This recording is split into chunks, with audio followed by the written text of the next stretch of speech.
falar sobre políticas culturais, como é que as políticas culturais olham para a música como um ativo muito importante para o mercado criativo e como é que isto tem um impacto na economia nacional, geração de emprego, geração de renda.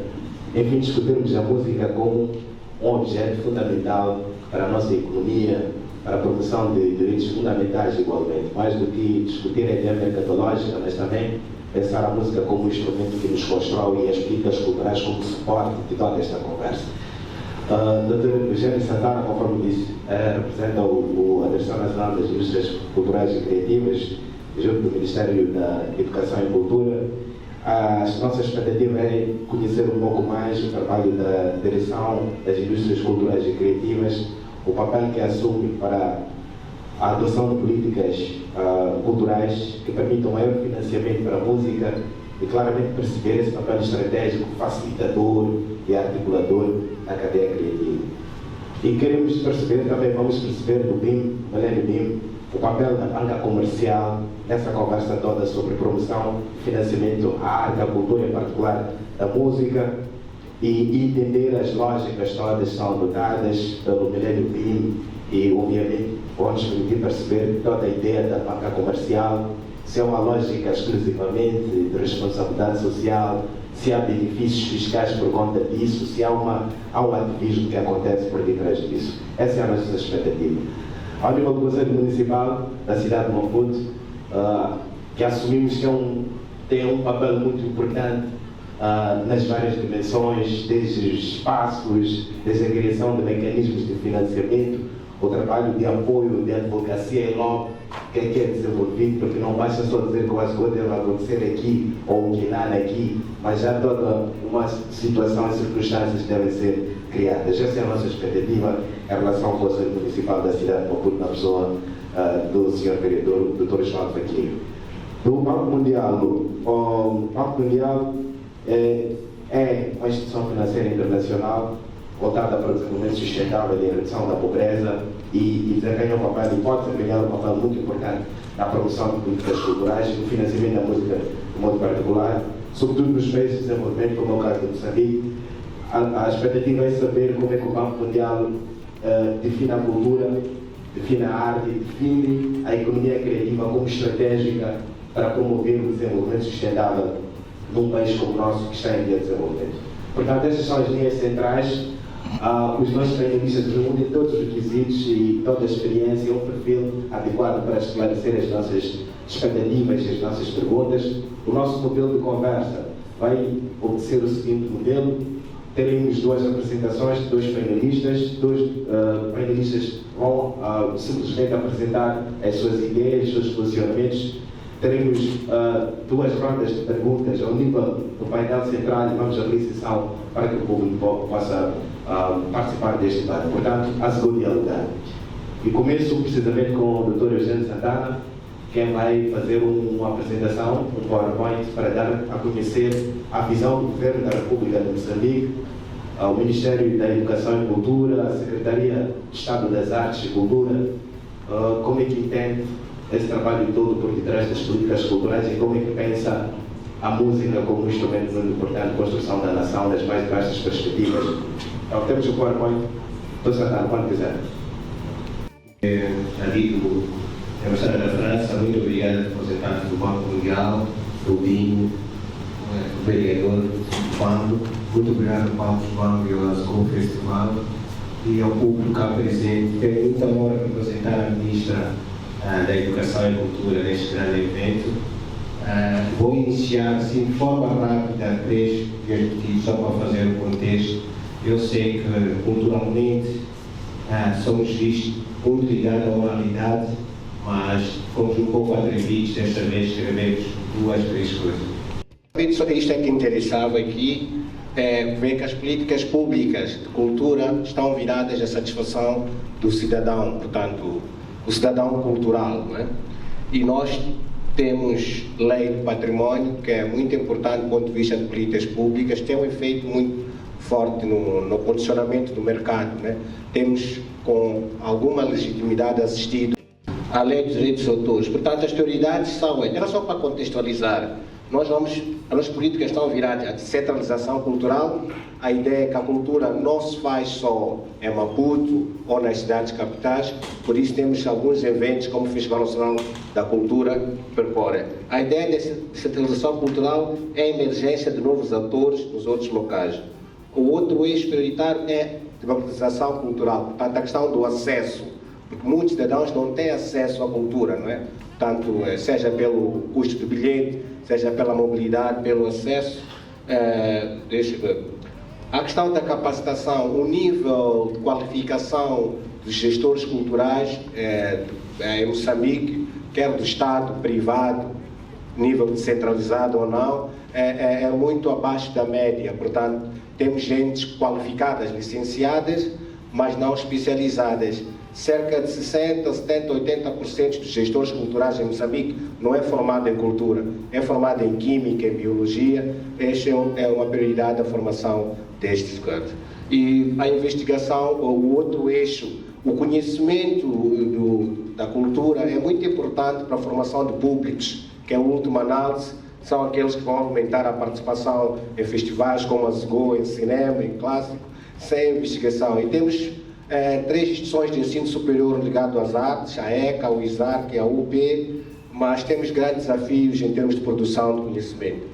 Por último, e o central é o equipamento cultural. A questão é como é que a gente desenvolve a indústria cultural ou a cultura sem cinemas, sem galerias, sem museus, sem... Este é que é o desafio.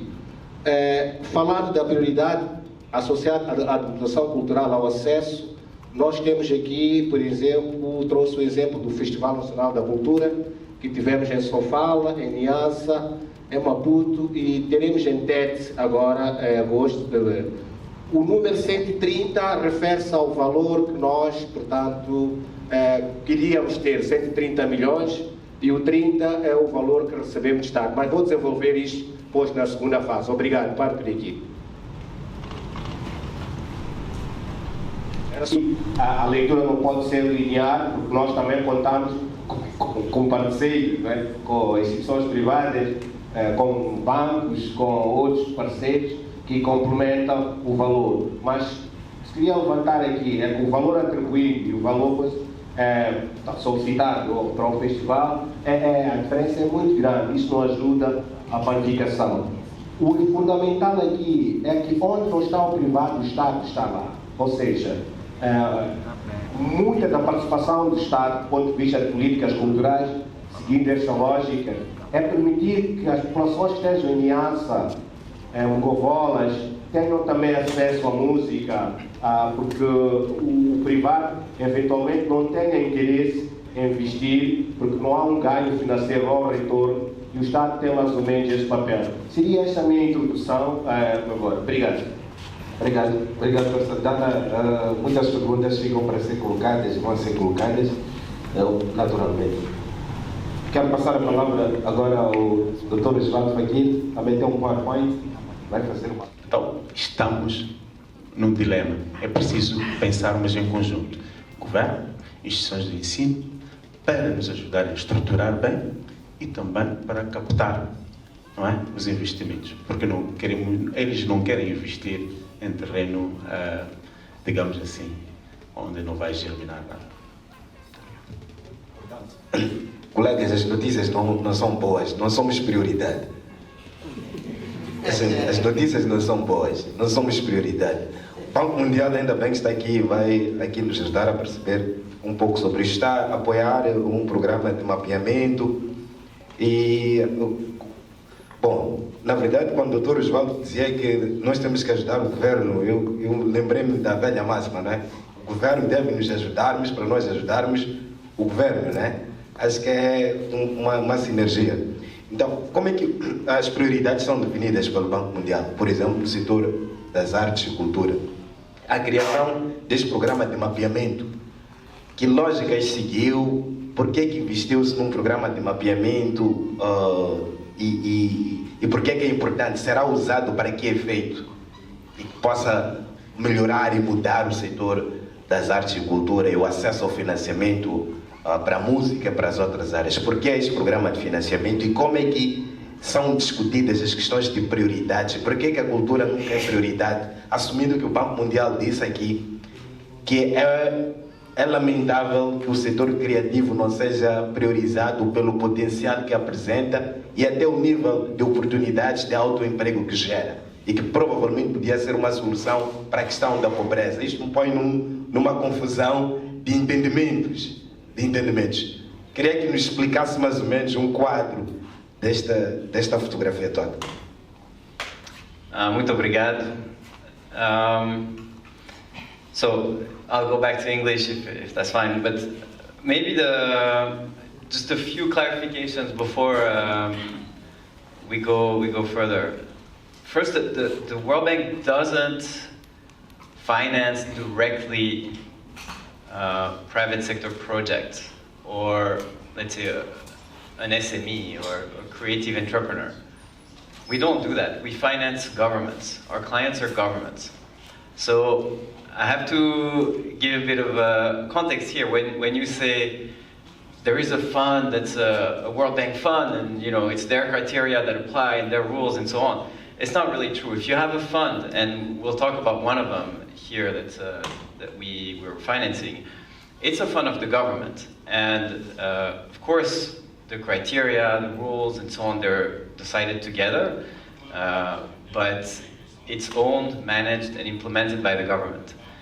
So that's an important dimension to take into consideration. I think Dr. Joado put this actually quite clearly, that we come in as a financier, and we look with the government to the different kind of priorities that are there.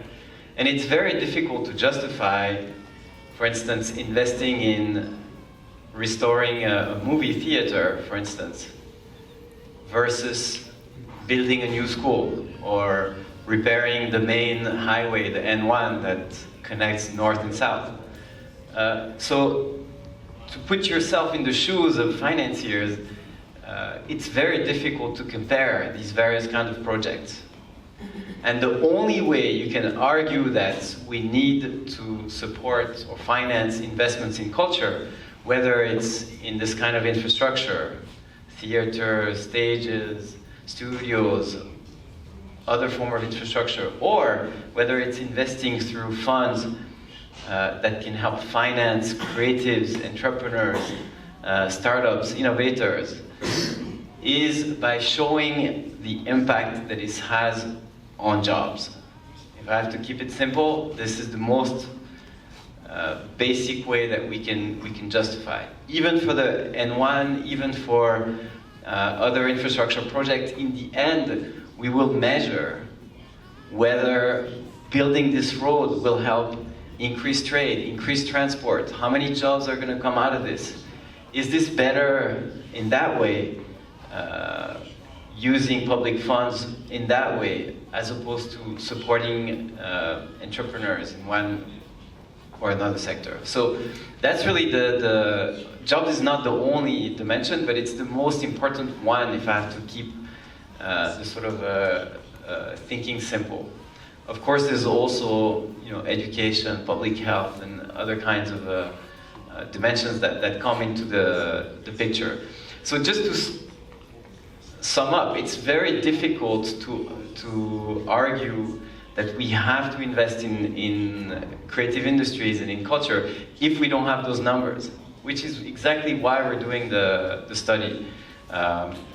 Building on other studies that have been done, the mapping carried out by the ministry, mappings done also by other actors. We're trying to bring all this information together to articulate some of these numbers and convince both my management, but also decision makers in government that, guys, we can't forget culture, because culture creates jobs. If you go back, for instance, 20 years, it was the same situation we had with tourism. 20 years ago, if you said, oh, the tourism sector is a very important sector for development, people would laugh. They'll say, oh, tourism, why? It's like going to lie on the beach. It's not a serious sector. No, we need to invest in industry, we need to invest in extractives, we need to invest in agri. Well, the game changed when we started to be able to measure, as is done here by the Ministry of Culture, arrivals, spend by tourists, number of rooms, how many rooms, how much money is generated when a room is booked. What does that mean for caterers, for transport companies, for tourism agencies? So we have to do this exact same work for creative because the economy that it generates is big. We have ideas about it, we have some mapping, some data, but we're trying to strengthen this case. Essentially, that's why we're doing this mapping. Now, we're not just doing the mapping. Outside of the Creatify project, we are working with the government, in particular the Ministry of Finance, on a number of projects that support the development of the private sector, and in particular, micro, small, and medium enterprises. One of these projects is called Mais Oportunidades, has a fund that's called the Fundo Catalítico that is currently open and open for applications by SMEs, small and medium enterprises, who are operating in Sofala, Manica, Inhambane, and Gaza, and have a project that they're developing that has to do with either tourism and culture and creative industries included in that, construction or agribusiness. That's a direct opportunity that a company, a creative entrepreneur can apply to. And some of the projects that are coming up have to do with the cultural center in Inhambane. There's a few projects like this, not that many actually in the creative industries that are being presented. But the point I want to make here is that as a creative entrepreneur, you will be competing with other firms in construction, in tourism, in agribusiness, and you will be judged in the exact same way. In the same way that a bank, a commercial bank will do. They won't invest in you or lend you money just because you're in creative industries and they like that. No, they will look at your business plan. This is what this Fundo Catalítico does as well. They will look at the business proposal. They will look at the growth that you're planning, the returns that you're planning to generate. And so my advice for actors of creative industries is exactly the same, I think, that Dr. Osvaldo gave, and I think that you're hearing from other panelists, is think of yourself as an entrepreneur and as a company, not just as someone who's presenting an artistic project that is looking for subsidies. That there's also a space for this, and I will encourage any artists and creatives to also explore that space. But if you want to be able to access this kind of financing we're talking about, you have to put on your entrepreneurial hat, your business hat, and present a proposal that's really grounded economically and business-wise. So that's for one opportunity that I think is worth considering, this Fundo Catalítico, and I'll be happy to give more details if any of you is interested. Now, there's another dimension I think that we need to consider, and here it's more something for the, I would say, near future, that has to do with the policy environment, trying to create conditions for more innovative financing opportunities. This may require, in some cases, to work with the Banco de Mozambique, the central bank, to allow for this kind of innovation, with fintechs as well. But I'm thinking about accessing the kind of tools that you find in crowdfunding, for instance. And there's different ways to do this. But it's essentially using platform-based models in which creatives can present a project, raise fundings around this project, and provide people who have contributed to this project some kind of compensation, whether it's recognition, whether it's a T-shirt, whether it's a breakfast with the artist, whatever it might be.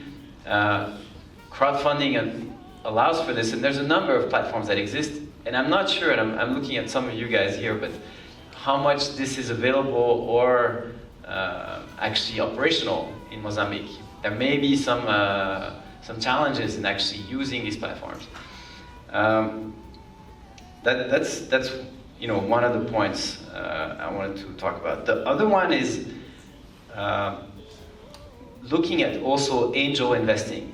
And I know this may be very early days for Mozambique, but there are some angel investor networks. Those are people who believe in the arts, or believe in cultural projects, or they believe in innovation, and they are willing to invest in projects that are presented to them.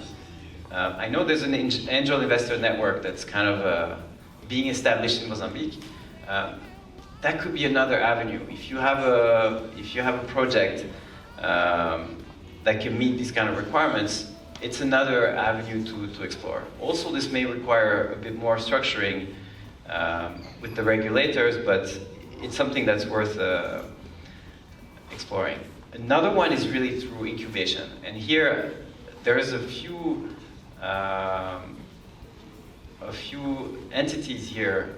X-Hub is one of them. I think Zasej Neto is another one, and there are a number of entities here that are here to help artists turn their project into a business proposition. And I think from a World Bank perspective or other partners, it would be interesting to explore how to further support these kind of outfits. I'm not the person that can make a decision that we will do this, but I'm the person who will try to make this happen. Because I believe that's one of the only ways that we can actually professionalize the sector. And maybe the last point in terms of innovative financing I want to talk about is revenue-based financing. So for those artists that are actually able to generate revenues,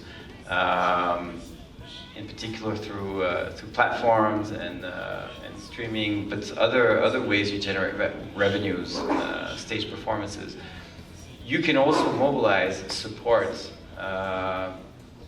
through revenue-based financing, people that you kind of have joined your business venture. Either they will get a share of your incomes after a particular, let's say a tour or a particular event that you're producing, or they can get a bit of an equity in participation in your business venture. That's another dimension that I think isn't really practiced here that would be worth exploring. And finally, I think all the creatives know that in the end, you can mostly count on yourself. At least, that's the person that you're sure that you can count on. Yourself and maybe your family. So, how to generate revenues for yourself aside from financing, I think is also very something that in particular in music and audiovisual here could be much further developed. Exploiting platforms like Bandcamp, like SoundCloud, that enable you to interact directly with an audience globally, or making sure that your songs are properly registered, the rights are properly also registered when they are put on streaming platforms, so that you can generate revenues from this, whether it's Spotify, YouTube, and others.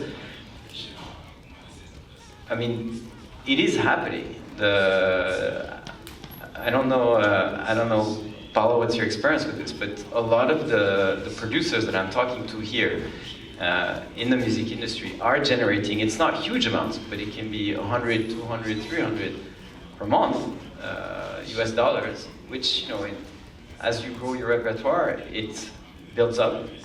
and it creates a base for yourself to continue finance your operation and also to approach then other financiers with it. Sorry, it was a very long answer, but I do think that there's a lot that we can explore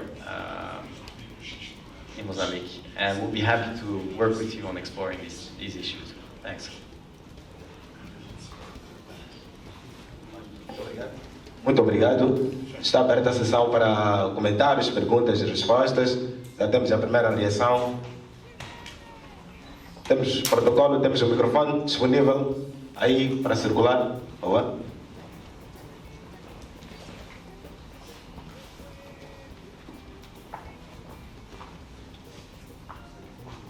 Se for uma pergunta direta, imediatamente as respostas capitalizamos melhor o tempo. O nome e a instituição que representa. João Batista. Paulo Chibanga, da Cozula Festival Asco. Em primeiro lugar, felicitar. Acho que o painel de discussão está interessante. Contudo, fico sem saber se existe financiamento ou não para a música neste momento. E acho que talvez a resposta seja não. Não sei, mas é para perceber um bocado do painel. Depois, acho interessante a discussão das casas de música hoje e financiamento das casas de música, enquanto ainda não discutimos a criação, não é? Para nós termos as casas de música, as casas de cultura, isto é, em funcionamento, temos de ter criadores. Nós, como Festival Asgo, em 3 edições que já fizemos, já batemos com o teto. Quer dizer, já não existem muito mais artistas moçambicanos. Imagino que o CCFM também está com a mesma situação. Então, penso que aqui o princípio é um suporte à criação, para que nós tenhamos um maior fluxo. E depois deste fluxo, pensar então como fazer o negócio. A pergunta que eu faço, e acho que é para o governo, é como é que vê a digitalização do setor. Portanto, o mundo hoje em dia, bem falou Courtney e outros colegas que estão aqui, sobre o AI ou a digitalização. Hoje em dia estamos muito mais acelerados, estamos num outro nível, que nós temos que pensar, então, como é que é esta digitalização do setor?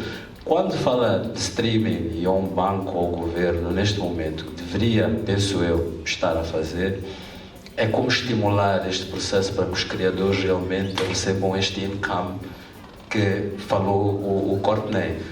Mesmo através das plataformas digitais internacionais hoje em dia, existem ainda burocracias para este dinheiro chegar em contas, por exemplo. Então tem que se pensar a digitalização, mesmo de concertos. Os concertos como forma de streaming nos festivais, a nível mundial, já começam a trazer income. Como vê o nosso governo, a digitalização do setor? Esta é a grande questão que eu faço para o governo, mas ao mesmo tempo dizer, vamos a passos galopantes, dizer ok, o passado ficou no passado, as casas de cultura existem sim, mas hoje, o que é que nós pensamos e como nós podemos progredir e fazer que realmente os criadores de música, das artes também, mas de música, tenham a sua subsistência, a sua sustentabilidade, consigam fazer rendimentos. Como é que isto é feito? Portanto, a pergunta é, o que é que pensa da digitalização do setor para o governo? Obrigado. Bom, conforme disse, o modelo vai ser pergunta-resposta só para uma questão de economia. Tempo de 2 Santana, por favor. Vou apelar à capacidade de síntese. Muito obrigado, vou ser curto. De facto, o novo regulamento de direitos autoriais já contempla essa questão da digitalização da componente stream enquanto uma forma de receita, não é, para o artista.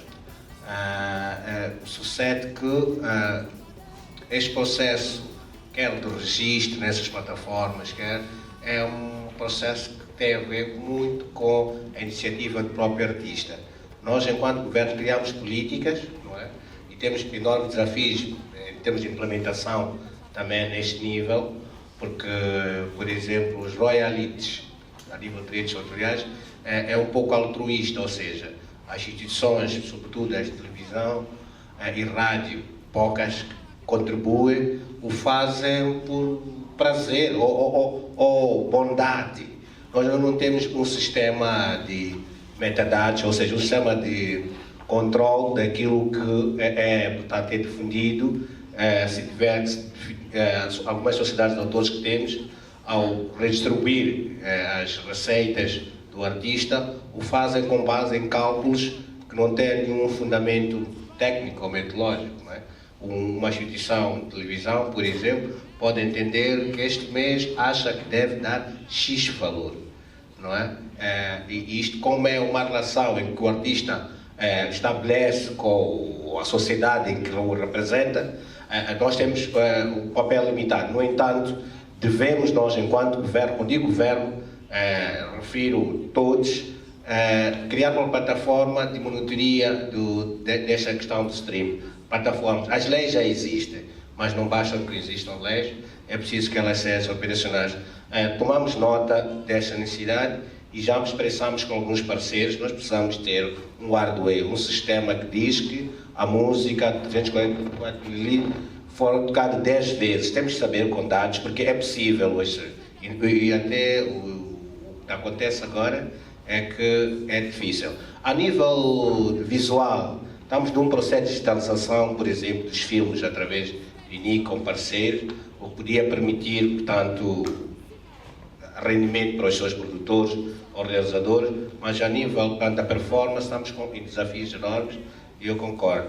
Sobretudo aqueles que sabíamos, músicos tradicionais ou velha guarda, que não têm, portanto, este hábito de uso dessas tecnologias, são muito penalizados, não obstante o uso das suas obras ser fundamental. Quanto a ter esgotado os artistas possam contribuir para o governo está disposto a identificar muitos. Muitos estão em regiões de difícil acesso, mas conhecemos um há pouco tempo que toca a percussão com a cabeça. Imagine isso num festival a Zgo, o espetáculo que isso podia traduzir, e estamos disponíveis. Obrigado. Aí para a edição 2025, percussão com a cabeça. Microfone aberto, pessoal. Bom dia, meu nome é Ângelo Costa e represento a Mozabit, que desenvolvemos uma plataforma de streaming nacional que é para responder às necessidades do nosso país. Primeiramente, vou dizer que estou decepcionado com algumas coisas que eu ouvi, porque vi que a indústria criativa não tem tanta prioridade por causa das outras necessidades básicas que nós, como país, não conseguimos satisfazer. Tocando naquilo que o Sr. Paulo já estava aqui a falar, que é o setor da digitalização da música, para nós, ou para aquilo que eu venho e represento, é extremamente importante. Por quê? Porque os artistas nacionais, principalmente, usam as plataformas internacionais para distribuir as suas músicas. Só que há uma pergunta que nós temos que nos fazer. O povo moçambicano consome essas músicas usando essas plataformas? Qual é a quantidade do povo que usa um Spotify, um Deezer para consumir a música moçambicana? Porque essas plataformas internacionais, por defeito, elas já têm um algoritmo de recomendação de música internacional. Vamos lá, Mr. Bao não vai competir com Burna Boy no Spotify. Duda Zeled, que é um intérprete, não vai competir com o Ted Swims.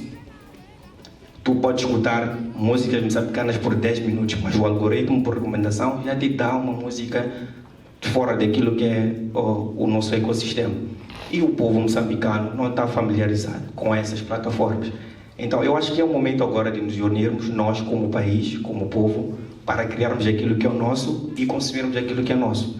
Se nós tivermos uma plataforma nacional que de forma automática sejam registrados os direitos autorais, que o INIC também tenha um papel interessante de forma digital, porque isso é possível, nós somos jovens, podemos fazer isso acontecer, e as outras incubadoras apoiassem esse ecossistema inteiro, em que os artistas conseguem monetizar, por exemplo, através de carteiras móveis, uma plataforma onde tu podes consumir as músicas através do M-Pesa, pagar as subscrições através do Emola e poder o artista receber esse valor de forma automática no seu M-Pesa ou em mola, seria muito simples. Então, o que eu trago hoje aqui é uma reflexão sobre aquilo que nós somos, sobre aquilo que nós vamos consumir como moçambicanos. Temos que criar aquilo que é nosso para poder desenvolver a cultura. Obrigado. Obrigado.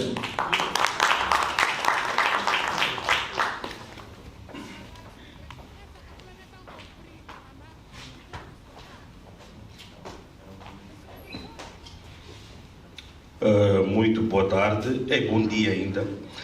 Meu nome é Aironi Cuco, mais conhecido como Case Boyaka. Eu sou músico e sou realizador e fundador de uma empresa audiovisual chamada Case Graphics. O que eu trago aqui, na verdade, é uma sugestão para facilitar um bocadinho aquilo que é o acesso aos tais financiamentos e tudo mais. Que é uma questão de, em muitos estabelecimentos do Estado já existem, são templates. Criar certos templates que as pessoas preenchem e vocês têm a informação dos projetos que as pessoas querem submeter, não pela beleza que o projeto apresenta, mas pelo conteúdo do projeto em si. Porque acredito que, por vezes, podem receber um projeto bem bonito, mas o conteúdo não ser assim tão interessante. E vocês investirem naquilo que achavam que era bonito e depois dar errado, entre aspas. Outra questão seria uma sugestão. Eu não sei se existem projetos de tal que eu vou dizer, que é projetos que financiam o background do artista. Com isso eu quero dizer o quê? Muitas das vezes o artista que é a vítima, é apontado, mas nós esquecemos que para o artista poder se ingrar, nós precisamos de um ecossistema por volta. E nós não estamos a investir muito nisso, que é o manager, que é a estrutura que tem que estar por volta do artista. Eu não sei se existem vários projetos de género, mas é uma sugestão de criar projetos de género. Vamos lá ver, por exemplo, se um artista tem uma equipa de 10 pessoas, quer dizer que já tem um ecossistema funcional. E se 2 artistas têm, quer dizer que já são 20 pessoas. E quanto mais artistas tiverem esse ecossistema de fotógrafo, videógrafo, manager, assistente, segurança a funcionar em si, isso em si é que vai criar, acredito eu, uma indústria funcional. Porque enquanto tudo cai sobre o artista, querem ensinar o artista a fazer os próprios projetos, fora aquilo que ele tem que fazer no seu estúdio, seja de pintura ou música. Ele tem que saber submeter carta, tem que saber ir discutir com, vamos lá, com a Zula, tem que saber discutir com ir submeter no BIM. Isso tudo em cima de uma pessoa apenas, eu acredito que é um pouco puxado, né? É por isso que muitas das vezes os artistas nem conseguem dar esses passos avante. Nós não podemos esperar que vamos lá, vou dar um exemplo assim, né? Da velha guarda, Chidiminguana, consiga redigir um documento à altura para que seja aprovado por vós. Então é mais ou menos por aí que eu estou a dizer, que um template, facilitar um bocadinho as coisas, seria de bom agrado. Obrigado. Eu gostava de comentar, mas antes de comentar esta observação interessante, eu gostava de lembrar a todos. Eu falo disto de coração porque eu sou artista de formação. Eu estou com este fato e vocês estão a olhar para mim, é tudo uma questão de apresentação, mas eu na realidade formei-me em Belas Artes e fui escultor. E portanto, durante muitos anos da minha vida, numa primeira fase da minha vida, eu andei a tentar se ingrar como artista em Moçambique. Formei-me fora do país, voltei e tentei. Mas entretanto, a vida tem destas coisas. Eu tive um filho com 20 anos e tive que pagar as contas. E como muitos artistas deste país, seja de que arte estivermos a falar, passa por essas dificuldades. Era muito jovem, voltei, tentei apresentar-me como artista, mas o país carecia naquela altura, há muitos anos atrás, de infraestrutura para que nós pudéssemos viver de arte. E viver de arte é muito difícil. Levamos muitos anos. E portanto, mas eu queria falar de um aspecto que de facto não é muito potenciado, não lhe dão muita importância. Falamos aqui muito da vertente de monetizar a arte, da vertente económica, do potencial económico da arte. Mas depois tem o tal que referiu, e muito bem, que é a vertente identitária, a vertente emocional, que não é difícil medir, mas é mais importante, provavelmente. Já imaginaram se retirarmos da nossa vida qualquer forma de arte? Já imaginaram viver uma semana sem música? Sem arte? Sem cinema? Sem séries? Zero. E como é que seria a nossa vida? É assim, eu posso comer arroz sem sal durante uma semana, mas não vai ser tão bom. Tirar o piripiri, tirar a pimenta, tirar as especiarias da comida é o mesmo que tirar as artes e as indústrias criativas da vida. E, portanto, muitas vezes nos fóruns decisores isso não é tomado em conta. Eu como artista de formação e de coração e de alma, percebo a importância que isso tem. Portanto, muito se fala dos números, da estruturação, mas no final do dia o que é que importa? É a alma. É aquilo que nos dá calor à alma. E, portanto, temos que nos lembrar disso também. Não nos podemos apenas preocupar e focar quando são definidos os critérios ou as prioridades. É claro que as prioridades têm que ser definidas. O país tem imensas prioridades. Quando me veio pedir financiamento para trazer um grande artista internacional para fazer um show aqui e está acabado, eu tenho que pensar, mas eu tenho um balcão em Montepuez ou em Coamba, onde a comunidade que eu sirvo, esse balcão serve a comunidade, paga salários às pequenas empresas ou às grandes empresas, não tem furos de água. Então, eu próprio como financiador, eu próprio como patrocinador, também tenho que pensar nessas prioridades. Eu tenho um orçamento limitado, eu tenho que perceber onde é que eu vou pôr o meu dinheiro. Eu não posso dispersá-lo e apoiar tudo, não tenho capacidade, nenhuma empresa tem essa capacidade. Portanto, primeiro, referir não nos podemos esquecer, neste debate de ideias, ou em qualquer debate de ideias, ou em qualquer fórum decisor, a importância emocional que as indústrias criativas têm como motor também, não é só um motor económico. Portanto, eu só queria parabenizar aqui esta observação, que eu acho que, de facto, quando falamos da velha guarda, e quando falamos da evolução das indústrias criativas, temos que perceber que tem que haver aqui, também tem que ser pensado também uma estrutura de agenciamento dos artistas. Não podemos esperar, e disse muito bem, que os artistas, aqueles da velha guarda, tenham capacidade para estruturar a sua apresentação. Portanto, tem que haver aqui também um setor dentro das indústrias criativas que pense na forma de representar os artistas e de dar-lhes projeção, de lhes dar uma plataforma de apresentação. E juntando estas duas linhas de pensamento, Moçambique, quando se fala em prioridades, está muito preocupado agora com a indústria extrativa, etc., com os recursos do país e como é que o país pode tirar revenue de tudo aquilo que são os recursos que o país tem. Mas mais importante do que os recursos materiais, recursos minerais, tudo isso, é o conhecimento. E dou um exemplo que eu gosto muito de dar, sempre que estou a discutir isto, a Coreia do Sul, que falávamos há bocado. A Coreia do Sul não tem recursos. Mas vejamos como é que a Coreia do Sul está hoje. Investiu no conhecimento. Investiu, acima de tudo, no conhecimento, na educação. E também investir na cultura. Já perceberam o potencial que a indústria K-pop, música K-pop, que é exportada hoje para todo o mundo, até nos Estados Unidos, tem? Isso partiu de todo um ideal, um investimento ao nível das instâncias do governo da Coreia do Sul. Não temos recursos, vamos investir na educação. E investir na educação é investir no progresso das ideias, investir no pensamento. É daí, é das ideias, é da gênese do pensar que parte tudo. As indústrias criativas em Moçambique precisam de pensadores, precisam de pessoas que pensem, que tragam ideias para a frente, que ajudem o governo a desviar aquilo que se calhar é algo um dado adquirido, ou aquilo que nós achamos prioritário quando estamos a esquecer outras vertentes, outras áreas que são absolutamente essenciais. Portanto, as indústrias criativas precisam, acima de tudo, de pensadores, de impulsionadores. Os Steve Jobs deste mundo. As pessoas que podem ser questionadas por este ou aquele aspecto, mas que trazem as ideias cá para a frente, que impulsionam as ideias cá para a frente. E as sinergias destes fóruns, este fórum é muito importante, que põe as pessoas a falar e a pensar, mas tem que ser efetivo. Não pode passar apenas de uma bela conversa. Alguém tem que levar isto para a frente. E não depende ou dos bancos, do setor privado ou do governo. Não podemos estar sempre a culpar. Estes não financiam o suficiente. O governo não faz isto o suficiente. Parte de todos nós. Parte também de vocês. dos artistas, também de trazer e estruturar essas ideias. Eu, quando recebo propostas de patrocínio, tenho imensas questões. Okay? Eu não ponho o meu dinheiro, o banco, o dinheiro não é meu, o dinheiro é do banco. Eu não ponho o meu dinheiro, não invisto num projeto sem perceber que retorno aquilo vai ter, não só para o banco, mas também para a comunidade que eu sirvo e também para a sustentabilidade do próprio projeto. Portanto, tem que estar bem estruturado e tem que ser pensado a médio e longo prazo.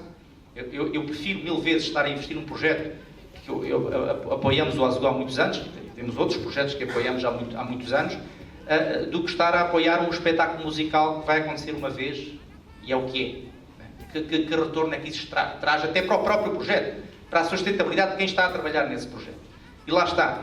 Para que é que eu vou investir em trazer um artista, um mega artista internacional, quando eu devia estar preocupado, dado o meu posicionamento como banco a operar em Moçambique, naquilo que são os artistas moçambicanos.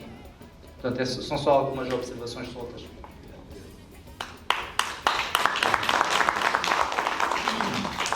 Microfone aberto. Sim, obrigado. Meu nome é Capitino. Eu sou poeta e tenho muita coisa gravada, se calhar por causa disso me dou a vontade de dar o meu contributo neste encontro. E eu percebo que falar de cultura é falar de todo um conjuntural de posicionamentos, de responsabilidades, de factos, etc, etc. Sem tirar a batata quente ao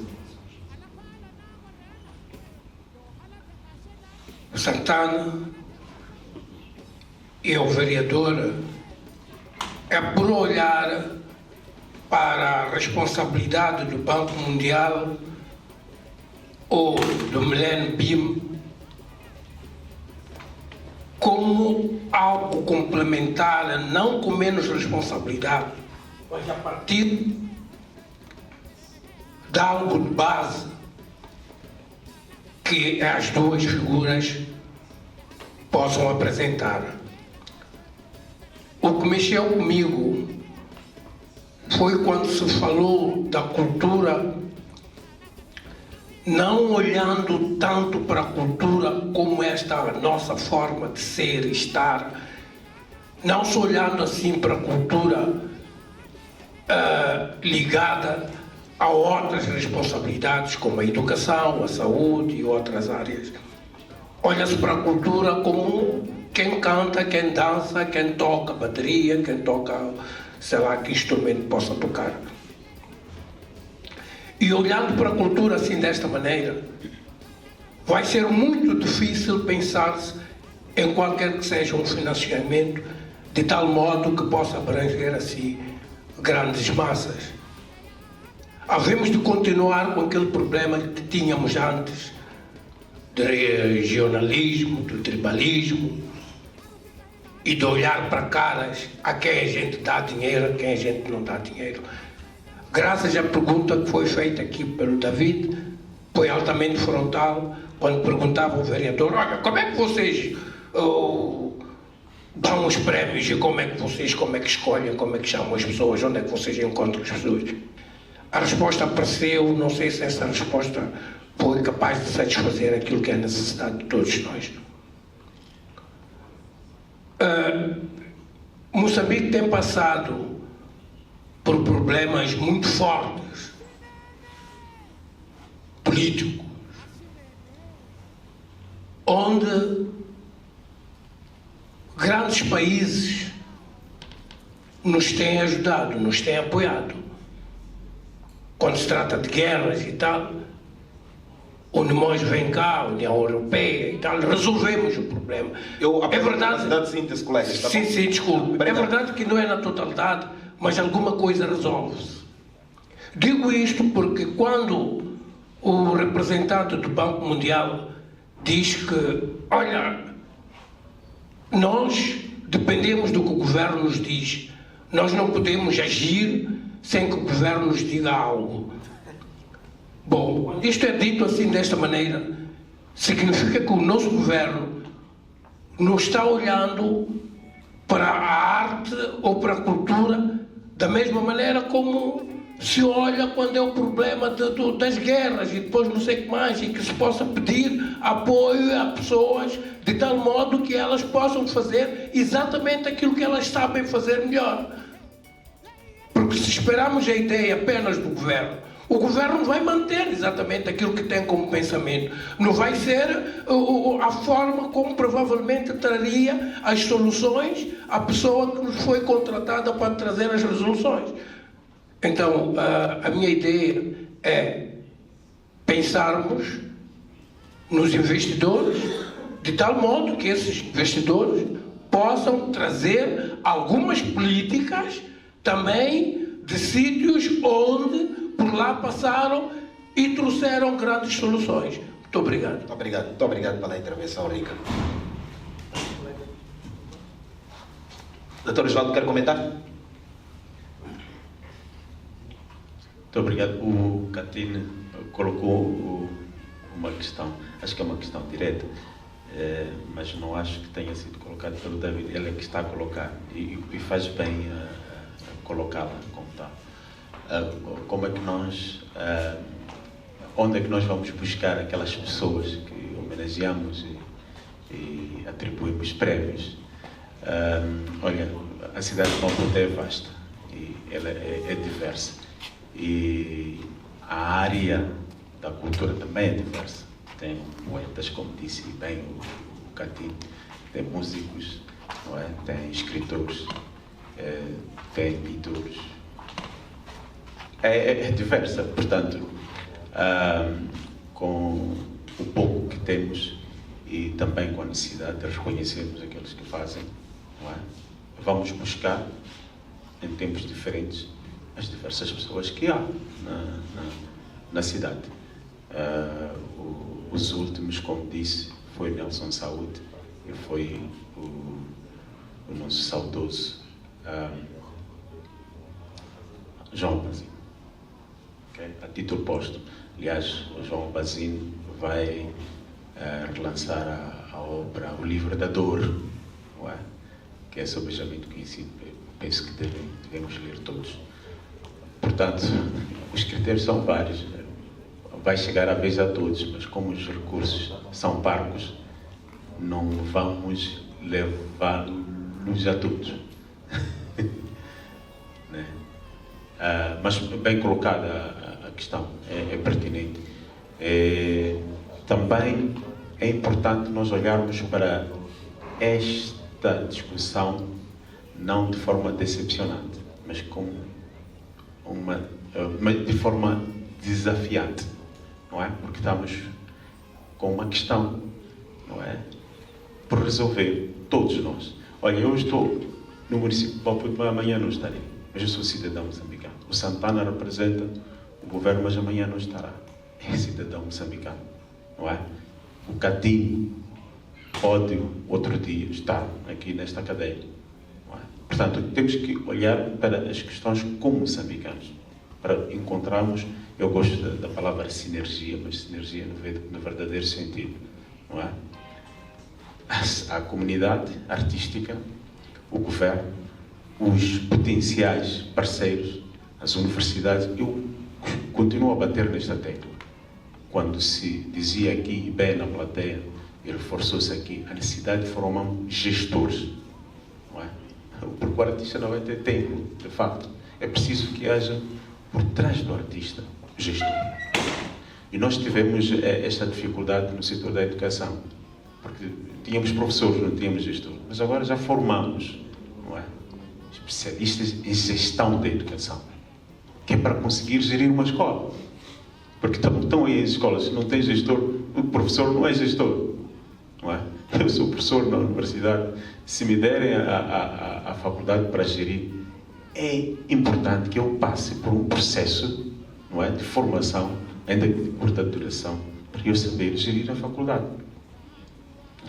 Naturalmente, graças à experiência que fui acumulando com o tempo, posso gerir, mas há professores que não conseguem gerir uma faculdade, tal como artistas que não vão conseguir gerir a sua carreira. Então, é preciso que essas sinergias estejam lá. Não olhemos para a questão de forma decepcionante, olhemos para a questão de forma desafiadora, para trazermos soluções. Certo? Muito obrigado. Muito obrigado. E queria apelar essa lógica das intervenções, perguntas. Vamos lançar desafios, mas vamos lá lançar ideias, pessoal. Soluções para melhorar. Bom dia a todos. Chamo-me Ernesto Majoia. Represento a Moza Entretenimento, que é uma plataforma de difusão de informações sobre cultura e entretenimento em Moçambique. E devido a esse trabalho, já acompanhei o nascimento e desaparecimento, posso assim dizer, de algumas plataformas digitais de streaming 100% moçambicanos. E um dos problemas que eu vejo é que, para além da falta de financiamento de empresas ou do governo, é que os próprios artistas não apostam nessas plataformas. Já houve, por exemplo, uma plataforma chamada Music, que foi desenvolvida pelo G2. Esta plataforma era possível fazer pagamentos através do USSD da Vodacom, então não era necessário inserir nenhum cartão bancário, nenhuma carteira móvel. O cliente pagava simplesmente até com crédito. Mas o que eu via na altura é que, mesmo existindo essa plataforma de fácil acesso e de fácil uso, os artistas continuavam a divulgar músicas para download grátis. E isso acontece ainda hoje, mesmo com artistas de renome. Nas descrições das músicas no YouTube, é normal ver um link aí do Mediafire, que é uma plataforma de download gratuito. Outros preferem vender, por exemplo, pelo WhatsApp, que é uma armadilha, porque tu podes vender para um usuário, paga 50 meticais, sim, mas depois pode reencaminhar para toda a família ou para todos os amigos e os outros automaticamente não irão comprar. Então, eu queria desafiar os próprios artistas a abraçarem essas plataformas. Falei de Music, mas também já houve outras como o M-Toca, um dos colegas aqui citou uma plataforma nova, por acaso não conheço. Então, seria bom, porque imaginemos que um case que está aqui lance uma música em exclusivo nessa plataforma. Todos os seus fãs irão acessar a plataforma, irão fazer o pagamento, e se o pagamento é através de carteiras móveis, todo mundo praticamente usa essas carteiras móveis e terá o seu pagamento de forma facilitada.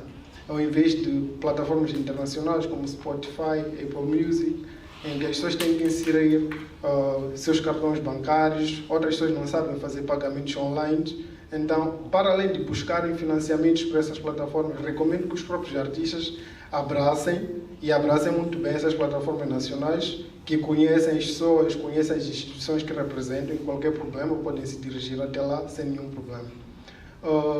Só para terminar, uma questão que eu tenho para o Ivan. Ultimamente, os artistas, principalmente os mais novos, até mesmo os estabelecidos da velha guarda, como se diz, têm muitos seguidores nas redes sociais. Queria saber se há alguma possibilidade ou o banco pensa em usar, por exemplo, esses artistas como influencers, e aí teríamos um ganho dos dois lados. Os artistas teriam o dinheiro, posso assim dizer, para investir nas suas carreiras, e o banco também teria a possibilidade de divulgar os seus trabalhos através desses artistas.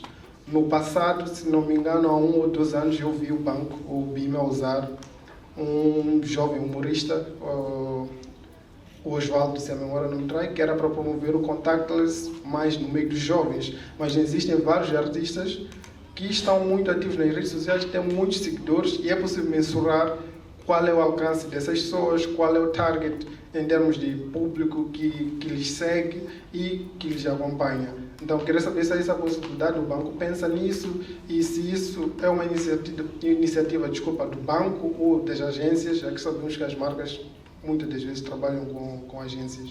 Obrigado. É uma excelente questão.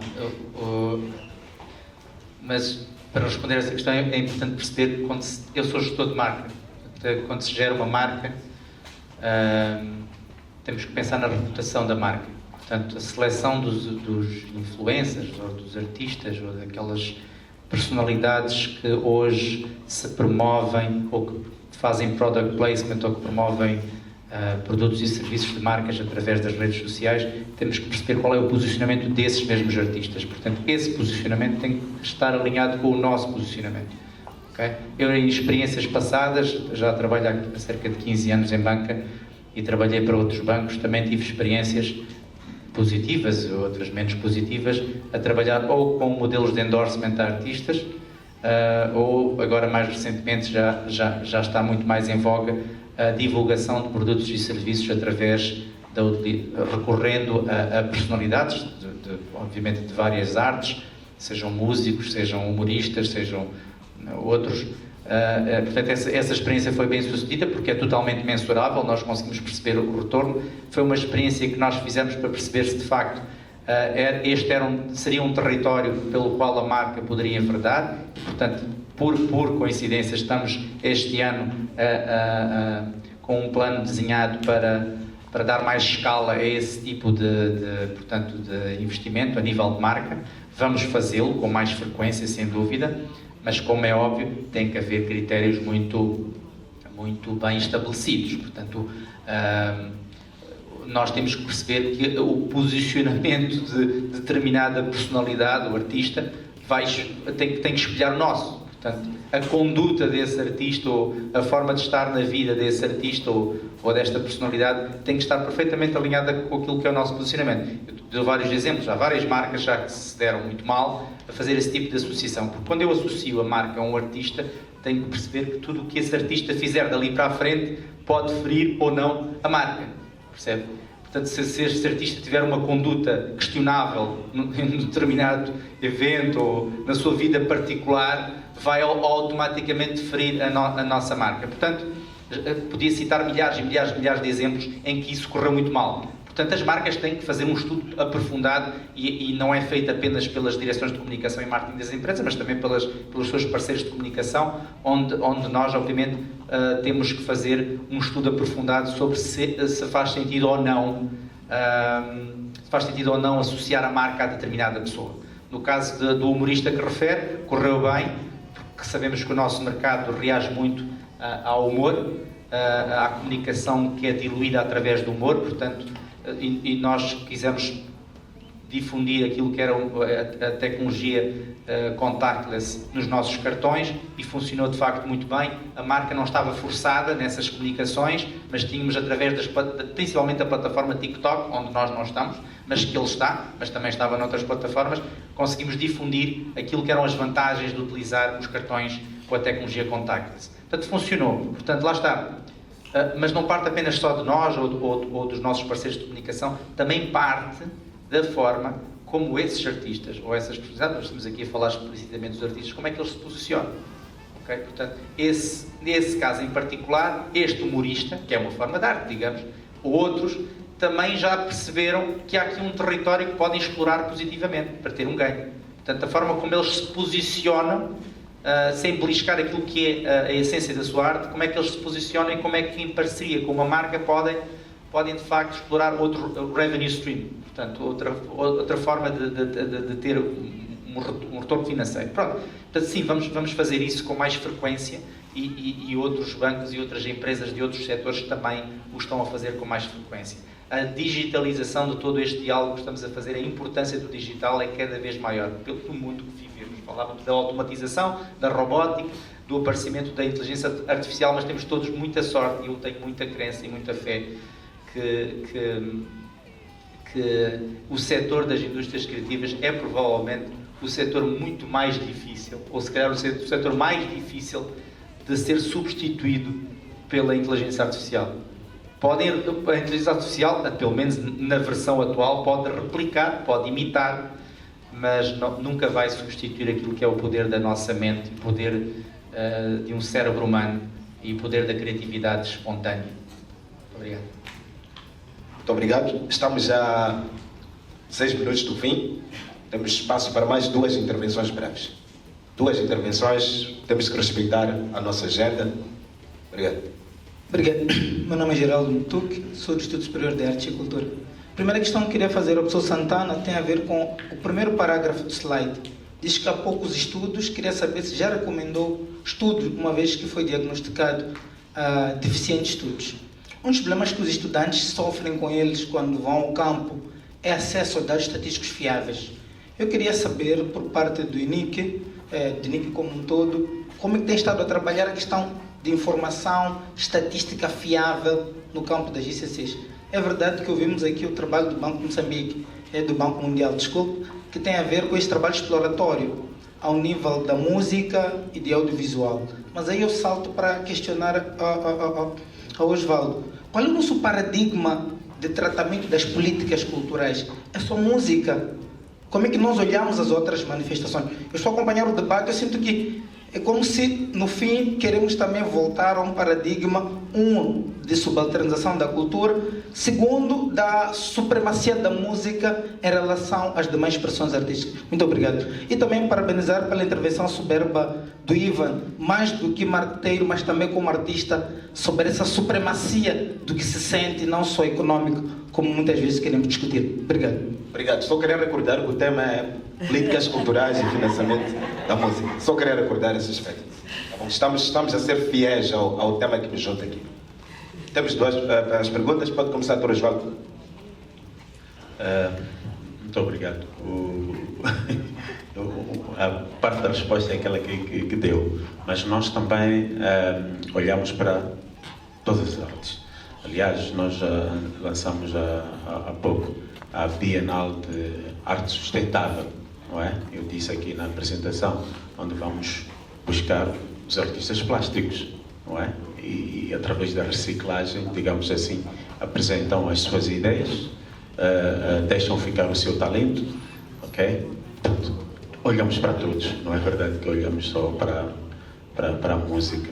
E olhamos para a dança, os homenageados, as homenageadas, aliás, as 4 professores, olhamos para os escritores, os 2 que mencionei. Portanto, como município e sendo território, olhamos para todos. Okay. Obrigado.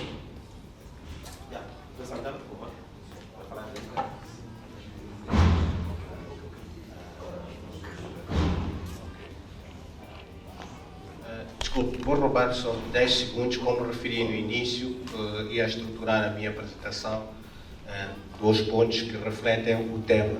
O primeiro era sobre políticas públicas, foi que apresentei, agora entramos bem na música. Portanto, a questão que levanto também como governo é refletir se perante esse cenário todo vale a pena ainda investir na música. Isto é para dizer que nós fizemos um estudo, tanto o mapeamento, durou 6 meses, portanto, depois da Covid, 450 inquéritos, que permitiu responder mais ou menos a questão que o professor Geraldo levanta, das outras áreas, há estudos. Nós temos estudos feitos até por pessoas externas à universidade, como este, que demonstra que a música, por exemplo, 38% dos inquiridos, 400, estão mais focados em música, o teatro é outra área, mas também tem a questão da arquitetura, que não é muito falada quando se fala de arte, para aqui contribuir com o seguinte: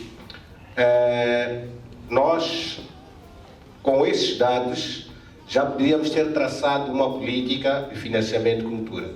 O que temos assistido é que tem havido financiamentos e cada instituição começa um novo estudo. Ou seja, não se fortalece, não se dá robustejo que já existe. Não é? Por exemplo, esse estudo mostrou que a maior dificuldade dos inquiridos era o apoio estatal e a questão da burocracia. Portanto, são 450 inquéritos que hoje vão ficar numa gaveta, porque apesar do desafio que temos de publicar esse estudo, nós não temos financiamento. Era só para partilhar que temos estudos e as áreas complementares também são aqui apresentadas, e agradecer tanto o Azula, o Asgo, por exemplo, financiamento do Estado. O Estado financia, o Estado não financia. O Estado financia, a Fundac também foi um dos que apoiou o Festival Asgo, eventualmente muitos não saibam, não é? Mas também apoiou o Quinan, eu apoio o Quinan no Festival de Dança Contemporânea. Diga? Está aí o meu amigo Quito. Sim, ele vai levantar essa questão. Ele vai levantar. Está ali o CD da Rodália, apoiou também, músicos participaram do Rumex, que é um grande festival. Portanto, ou seja, o Estado tem feito não o possível. Ok, obrigado. À disposição. Muito bem, é mesmo a última intervenção. Agora já é difícil, o diretor pediu palavra. Tá bom, tá certo. vamos ter que aqui fazer o jogo de cintura. Temos as 3 últimas intervenções, vamos permitir. Depois temos o jovem no canto e vamos deixar o diretor também intervir. Bom dia, meu nome é Ash Ismael. Eu sou por aí, em 2006. Eu tive seguidores até chegar por aí uns 30 e tal mil. Mas quando tivemos a dívida oculta em Moçambique, houve um bloqueio da FMI. Automaticamente, todos os seguidores que eram internacionais do meu YouTube desapareceram, incluindo as visualizações. Já tentei várias vezes fazer uma carta para poder explicar este assunto ao Ministério da Cultura, mas, como sabem, é preciso estar muito bem conectado até poderes alcançar alguém superior para explicar: olha, vai lá tomar um café com o embaixador dos Estados Unidos e explica-lhe esta palhaçada que está a acontecer. Então, são vários assuntos. Vou-lhe dizer, por exemplo, no meu caso, como sabemos, temos que sobreviver. Eu optei por sair da parte artística para seguir uma carreira completamente diferente, para sustentar o meu vício da arte, que é comprar equipamento para música e o resto das coisas que eu preciso. Então, estamos a ter dificuldades muito sérias, especialmente com os bancos. Eu, por exemplo, faço camisetas e vendo em Japão. Então, muitos designs, muita produção que tem que ser feita lá. Eu pago via e-commerce. Então, houve um bloqueio muito estrondoso a partir de novembro, se não me engano. E eu tive que fechar um departamento inteiro da minha empresa, porque tenho um departamento de arquitetura e a construção civil onde eu estou ligado. Porque não conseguia pagar os softwares, eu pago exatamente no Black Friday. Então, isto debilitou a minha vida pessoal, porque nem o Photoshop eu podia pagar e eu não estou a usar programas piratas. Então, é isso que eu estou a tentar explicar. Um mundo cultural, tanto a parte comercial como a parte cultural, não tem como andar para frente, porque tudo depende de tudo. Então, quanto à parte do governo, temos certas situações que também são, desculpa a expressão, mas é parvo mesmo. Nós temos que pagar direitos para equipamento musical e coisas do género. O músico e o artista não devia ter esse tipo de encargos, não se devia cobrar este tipo de coisas para os artistas, senão nunca vamos desenvolver a arte e cultura. É muito complicado, porque estamos a nadar contra uma onda, e eu percebo muito bem quando diz que podemos usar o Spotify. Eu tenho 100 e tal músicas no Spotify e faço $12 por mês. Essas temos extrema monetização da música logo a seguir. O meu ponto principal é mesmo para o governo e para os bancos. Como é que vamos resolver essa situação em que nós podemos sobreviver fazendo a arte, mas temos que ter os acessos livres para podermos movimentar os nossos valores, para podermos fazer as coisas. Por exemplo, para mandar vir equipamento e coisas do género, temos que pagar sempre os direitos. É uma dança, é uma valsa mesmo agressiva com as alfândegas, então é horrível. A gente acaba subdesenvolvendo as coisas, porque até quem tem a capacidade de comprar não pode. Porque vai comprar uma coisa, depois tem que, para além de pagar os direitos, ou é alguém vai fazer uma chantagem de subornos e tudo, então tem que haver um certo, um alívio burocrático nestas coisas para a arte e a cultura ir para a frente. Então era praticamente nisto que eu queria dizer. Os bancos têm que obedecer. Provavelmente há limitações que acontecem e não é propriamente a responsabilidade dos próprios bancos, mas nós temos que, obviamente, obedecer àquilo que são imposições regulatórias que o país tem. Mas comentar, e quero lançar uma provocação aqui ao WhatsApp, a outros operadores, a outras plataformas que, no fundo, promovem aqui a discussão à volta do papel das indústrias criativas. Sobre esta discussão que eu sugeria ainda há pouco, discutir a lei do Senado, para quem apoia as artes, mas não só. É tudo uma questão de discutir aquilo que é a legislação à volta das artes, das indústrias criativas. As ideias para o centro da discussão. Dizia há bocado, nós muitas vezes não sabemos. Nós levamos algumas ideias para o Parlamento e não conseguimos defendê-las. Portanto, tem que haver aqui alguma alma, alguma mente ou alguma instituição que traga de facto um projeto estruturado e que impulsione a sério mesmo a discussão à volta de todo este tema da legislação. Okay? Porque isto penaliza imenso todos os produtores, todo o setor, na realidade. Todo o setor, toda a cadeia de valor. Não é? Portanto, enquanto tivermos que pagar tanto para fazer arte, vamos sempre estar penalizados. Mas pronto, é só um comentário. 2 últimos comentários, ali no canto. Anos atrás, nos anos 90, eu estava nessa época a trabalhar em Angola durante a Guerra Civil e estava lá para implementar um projeto de desenvolvimento cultural na região sul. E quando a guerra reatou, a guerra civil, fui evacuado e tive que ficar durante 2 anos em Luanda. E quando pude regressar à região sul, eu estava baseado no Lubango, nunca recebi um acolhimento da população em geral, dos meus parceiros, como recebi naquela altura. A emoção foi tão forte que até, confesso, chorei nessa altura. Porquê? Eu chego lá com o meu avião, cheio de livros, de discos, mobília para os projetos, equipamentos, etc. E recebo um acolho como nunca tinha recebido. Então eu perguntei a gente que me acolheu, mas então eu não sou a OMS, não trago medicamentos, não sou o Unicef ou o PAM, não trago alimentos, porquê um acolhimento desses? E responderam-me que não eram só estômagos, e ao trazer-lhe esses produtos, entre aspas, culturais, era fazê-los sentir ser humanos. E desde então eu milito para que, em situações de crise, não se leve só arroz, mas que ao lado da ração de arroz também haja um livro, porque é o alimento espiritual. É isso que faz deles seres humanos. Isto é a primeira observação. A segunda tem a ver já com o que agora acaba de ser também dito, e é um pedido que eu dirijo ao Dr. Santana, apesar de não ser ele a poder responder diretamente, mas sei que será o nosso advogado junto do Governo. É que precisamos realmente de um quadro administrativo eficiente, que exista, mas que não seja uma prisão para os profissionais da cultura, para os artistas, mas que, ao contrário, nos mostre o caminho a seguir, que seja a lei do mecenato, que seja os outros quadros administrativos. Estou simplesmente a pensar em problemas com os quais nós nos defrontamos, desculpem o meu português que por vezes foge, nos deparamos aqui, aos quais somos confrontados. Por exemplo, convidar artistas do estrangeiro, os trâmites administrativos que são necessários simplesmente para se conseguir um visto, quando não é um visto turístico, e muita gente, para fugir a isso, pede vistos turísticos, apesar de serem profissionais da cultura. Portanto, isso leva-os a trabalhar na ilegalidade, quando um quadro mais leve. Mas isto é válido para todos os negócios, para a economia toda, e o excesso de normas não permite que a gente possa funcionar.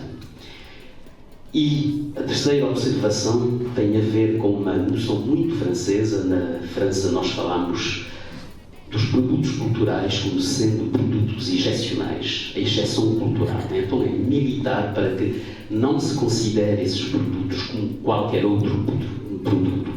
Por isso a tributação em cima desses produtos não é a mesma. E volto à minha questão dos vistos. Um artista que aqui venha, quando eu o convido, o custo do visto é o mesmo que para alguém que venha para trabalhar na área da banca, da extração, etc. São 150 € por visto. Quais são aqui os profissionais que podem arcar com tal custos? Não é possível.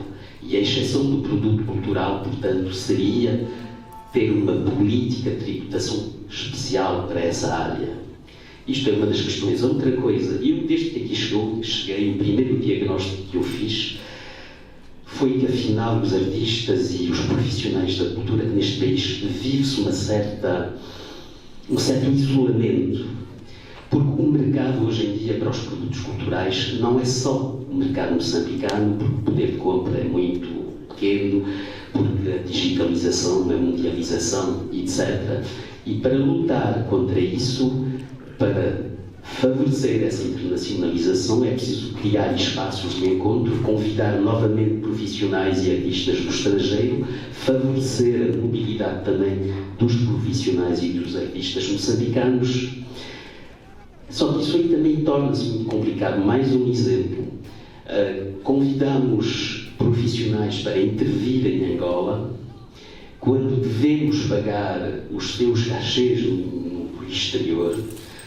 A taxa tributária, quando não se trata de uma prestação artística, logo quando o dinheiro sai de uma conta angolana para uma conta no estrangeiro, são 20% de carga tributária. Quando se trata de um cachê artístico, são 10%. Não se pode lutar contra esse isolamento com regras, com taxas desse nível. Também uma expressão muito francesa que é dizer que um excesso de impostos mata os impostos. Isso leva a que a gente depois vá procurar trabalhar nas margens. Então criemos as condições para poder trabalhar, funcionar simplesmente, normalmente e promover realmente a criação e os profissionais da cultura. Obrigado. Obrigado. A mesma outra intervenção. Muito boa tarde. Meu nome é Cristóvão Pinto e a minha questão vai mesmo para o Sr. Eugênio Pinto. Eu sou da província de Inhambane e sou estudante de música na escola Music Crossroads Academy. E no que diz respeito às artes e à música, pude perceber que não é prioridade, compreendemos. Mas eu cheguei à conclusão de que a música e as artes devem ser tidas como prioridade. Podem até não ser tidas como prioridade, mas desenvolvem um papel muito importante na sociedade. Eu sou músico baixista e promovo ações ligadas à saúde mental. Tivemos um trabalho de muralismo urbano na cidade de Inhambane, um mural que fala sobre a saúde mental. Então, com isso eu quero dizer que as artes podem até não ser priorizadas ou podem não ser tidas como prioridades, mas desenvolvem um papel muito importante. Acredito firmemente que muitas pessoas foram salvas através deste mural da saúde mental, porque contém dizeres muito importantes como a depressão não é frescura, coisas do gênero. Então, dizer que as artes não são prioritárias, nós compreendemos, mas nós não vamos desistir, vamos continuar a trabalhar para que possamos trazer novas roupagens e novas abordagens. E por acaso o Sr. Diretor falou de livros. Estamos agora a promover uma campanha de arrecadação de livros para oferecer em um orfanato para crianças desfavorecidas. Como o diretor bem disse, que as pessoas não vivem só do arroz, etc. Então, estamos mesmo nessa campanha. E para finalizar, quero agradecer ao Sr. Paulo Chibanga e o Ivan da Nageira, porque eu participei da residência artística a celebrar Carabeirinha e foi onde eu saí da caixa. Comecei a perceber que, ok, eu sou artista, não tenho emprego, mas posso fazer qualquer coisa. No mundo não temos emprego, mas temos muito trabalho. Existem muitas crianças desfavorecidas, em situações de vulnerabilidade, e quanto às escolas públicas, não temos mais educação musical, porque essa é a minha questão. Tenho visto crianças de escolas privadas com brilho no rosto, têm aulas de natação, têm aulas de música, mas na escola pública não temos, pelo menos, aulas de música. Na altura eu tive essas aulas, mas agora não temos mais. Então, eu estou mesmo nisso para fazer diferente, não nisso para trazer novas roupagens. Ok, podemos não ter aulas de música nas escolas públicas, mas nós, como artistas, com o lema Problemas e Suas Soluções, vamos fazer qualquer coisa para ensinar essas crianças em situações de vulnerabilidade, trazer o brilho para o rosto delas e mostrar que, de facto, somos todos iguais. Muito obrigado. Obrigado. Ok, vamos dar apenas 1 minuto a cada reflexões, ideias a partir do Festival Azegou. Também quero agradecer o Paulo Chibanga e o apoio, portanto, dos diversos parceiros que estão aqui presentes, em particular também do diretor do centro e o público aqui presente. O Ministério da Educação e Cultura tem tido enormes desafios. Aliás, vimos cá que, além de ser Ministério da Educação e Cultura, na verdade também somos Ministério do Trabalho, porque qualquer artista que fique doente, tenha algum problema de velhice, eles vêm ao Ministério da Cultura. Do ponto de vista de atribuição, não é o Ministério da Cultura que tem que apoiar um artista que está doente, mas é a Segurança Social. É só para dizer a complexidade dos desafios que nós temos, que é para além daquilo que nós pensamos. Mas, no que diz respeito ao desenvolvimento do setor cultural e criativo, a nível legislativo, estamos a criar agora, e vai a debate mais uma vez, o Estatuto do Artista. Eu creio que é muito importante. O Estatuto do Artista agora vai a debate e queríamos contribuir também para a questão da criação e produção cultural, sobretudo nas províncias, através das casas de cultura ou outras, de modo que as populações destes locais também tenham acesso ao cinema, às exposições, à música e dança, e descentralizarmos um bocado. O desafio vai aqui também para os meus colegas de painel, para juntos podermos desenvolver o setor a partir de uma perspectiva quer do financiamento, quer de descentralização, quer do banco. Teríamos muito gosto que as exposições que o banco faz em Maputo também pudesse estender ao Museu de Tecnologia em Nampula, de modo a que os outros também moçambicanos possam ter acesso. No fundo, é agradecer a todos e vamos tomar nota e discutir muitos dos aspectos aqui levantados. Muito obrigado, colegas. Muito obrigado a todos. Obrigado. Obrigado. Obrigado. Um minuto. Lorraine, Cortei, comentários finais. Sim, muito obrigado. Então, I guess if I gave the impression that culture only matters if it matters economically, that's not the message I want to pass. I think life without arts, without culture, would not be complete. That's very sure. Why I looked more at the economic impact is because I'm trying to see how the tools that we have at the World Bank may be put to good use to support the sector further. Oops. Okay. So yes, we're trying to look at how we can use the World Bank's tools, which looks at jobs, which looks at incomes, to also support the sector. And so my commitment today, and thank you very much everybody that was here for your contributions, is to really work together with partners in the government, in the private sector, and in the creative ecosystem, you artists and others, managers and other support system, to find ways to leverage the instruments we have to make this sector even more dynamic and a stronger contributor to the economy and to the soul. Thank you very much.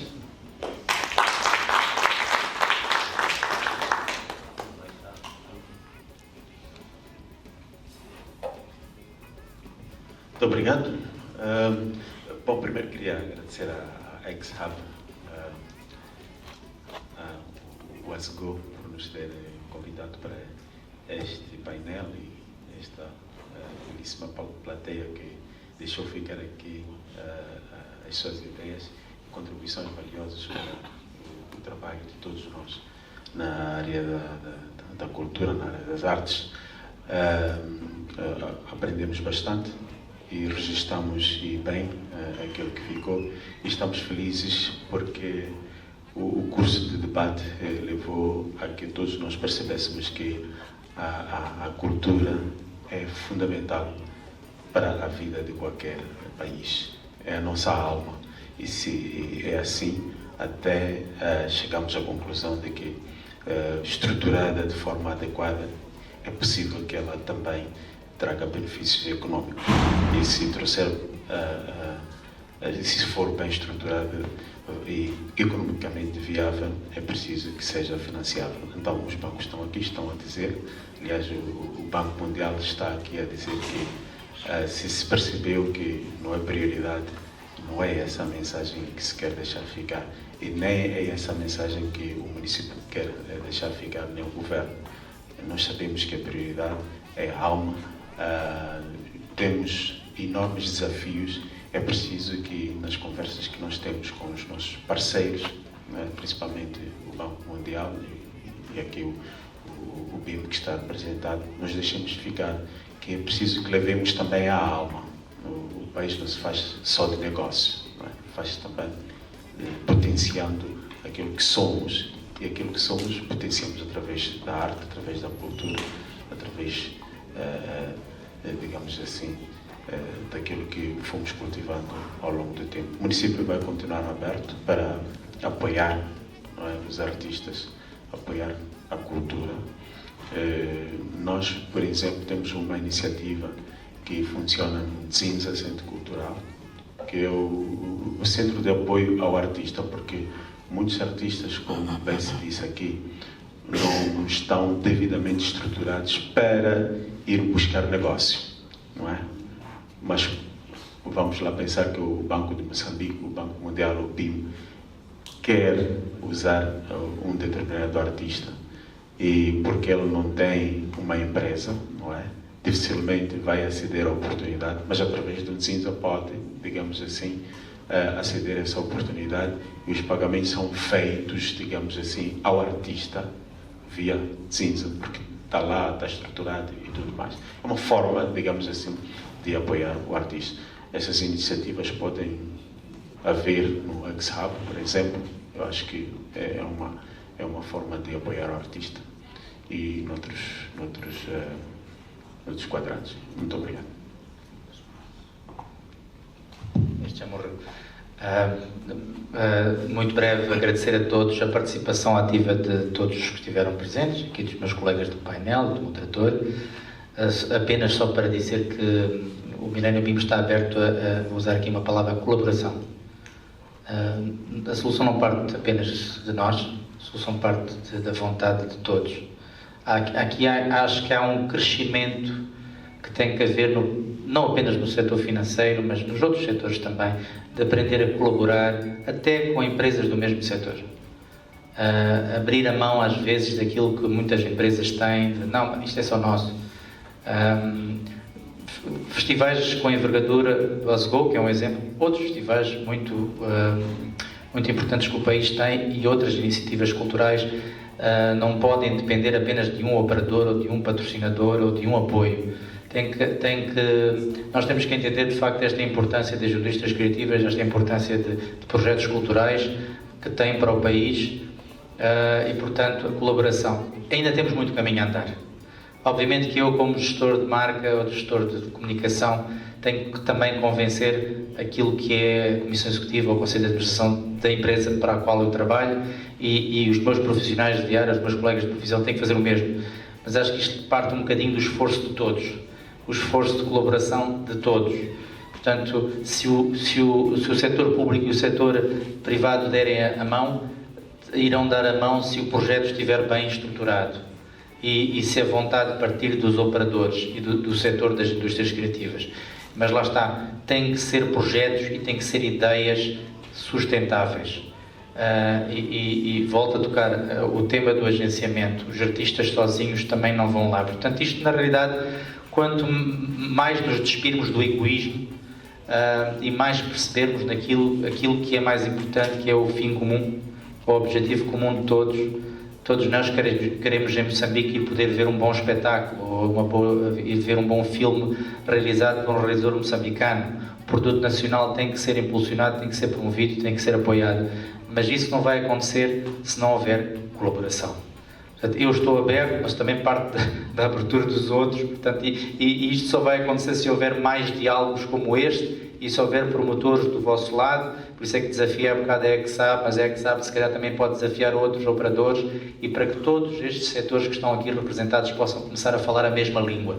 Muito obrigado. Muito obrigado.